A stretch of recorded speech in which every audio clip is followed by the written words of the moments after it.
दोस्तों, ये वही सऊदी अरब है जो कभी मुस्लिम दुनिया का कर्ता धर्ता बनने का सपना देख रहा था, जो पाकिस्तान के साथ मिलकर भारत के खिलाफ मोर्चा खोलने का दावा कर रहा था। लेकिन दोस्तों, हालात इतने तेजी से बदले कि सऊदी अरब के प्रिंस मोहम्मद बिन सलमान को खुद भारत को लेकर सफाई देनी पड़ी। यह सफाई इतनी बड़ी थी कि इससे पाकिस्तान के सपनों का माहौल पल भर में ढह गया। दोस्तों, सोचिए जरा, पाकिस्तान ने पूरी दुनिया में यह प्रचार किया था कि अगर भारत ने कभी भी उसके खिलाफ युद्ध छेड़ा तो सबसे पहले सऊदी अरब उसके साथ खड़ा होगा। पाकिस्तान ने यहां तक कह दिया था कि इस्लामिक देशों का गठबंधन यानी कि मुस्लिम नेटो उसके साथ खड़ा होकर भारत के खिलाफ जंग लड़ेगा। पाकिस्तानी विदेश मंत्री ने खुलकर मीडिया में दावा किया था कि भारत अगर हमला करेगा तो सऊदी अरब हमारे साथ कंधे से कंधा मिलाकर लड़ेगा। लेकिन अब इस झूठ का पर्दाफाश सऊदी अरब के प्रिंस ने खुद कर दिया है। मोहम्मद बिन सलमान ने साफ बयान दिया है कि भारत और पाकिस्तान के बीच अगर जंग हुई तो सऊदी अरब किसी भी हाल में पाकिस्तान का साथ नहीं देगा। उन्होंने यहां तक कहा कि जिस ट्रीटी या समझौते की पाकिस्तान दुहाई दे रहा है उसमें भारत का कहीं भी नाम नहीं है।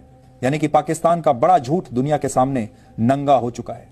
लेकिन दोस्तों, असली कहानी तो अब शुरू होती है और यकीन मानिए जितना आगे बढ़ेंगे उतना ही चौंकाने वाला सच आपके सामने आएगा। इसलिए वीडियो को अंत तक जरूर देखिए। और हां, अगर आप भी चाहते हैं कि भारत की ताकत की यह सच्चाई हर किसी तक पहुंचे तो अभी के अभी चैनल को सब्सक्राइब कर दीजिए, वीडियो को लाइक कीजिए और इसे शेयर करना मत भूलिए। अब आइए देखते हैं कि पाकिस्तान को सबसे बड़ा झटका कैसे लगा। अब जरा सोचिए, पाकिस्तान की हालत कैसी हुई होगी। जिस ताकत को वह अपनी ढाल मान रहा था, वही ताकत अब कह रही है कि हम तुम्हारा साथ नहीं देंगे। यह पाकिस्तान के लिए सिर्फ शर्मिंदगी नहीं बल्कि उसकी अंतर्राष्ट्रीय राजनीति की सबसे बड़ी हार है। भारत की कूटनीति ने इस पूरे खेल में बाजी पलट दी। भारत ने सऊदी अरब पर सीधे आर्थिक प्रहार किया। तेल और कई दूसरे उत्पादों पर अचानक पाबंदी लगाकर भारत ने ऐसा झटका दिया कि सऊदी अरब की अर्थव्यवस्था हिल गई। वहां की तेल सप्लाई और खाद्यान्न आपूर्ति दोनों पर भारत ने तगड़ा शिकंजा कस दिया। सऊदी अरब की हालत यह हो गई कि वह हर तरफ से घिर गया और मदद के लिए मुस्लिम देशों से गुहार लगाने लगा।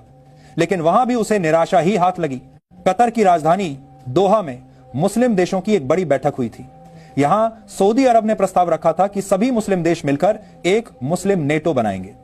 यानी अगर किसी भी मुस्लिम देश पर हमला होता है तो बाकी सभी देश उसकी मदद करेंगे। शुरुआत में यह आइडिया पाकिस्तान और सऊदी दोनों को बहुत अच्छा लग रहा था। लेकिन जैसे ही भारत ने एक्शन लेना शुरू किया, 18 मुस्लिम देशों ने साफ मना कर दिया।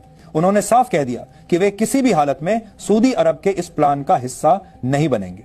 इन देशों ने एक और बड़ा बयान दिया। उन्होंने कहा कि उनके भारत से रिश्ते बेहद मजबूत हो रहे हैं।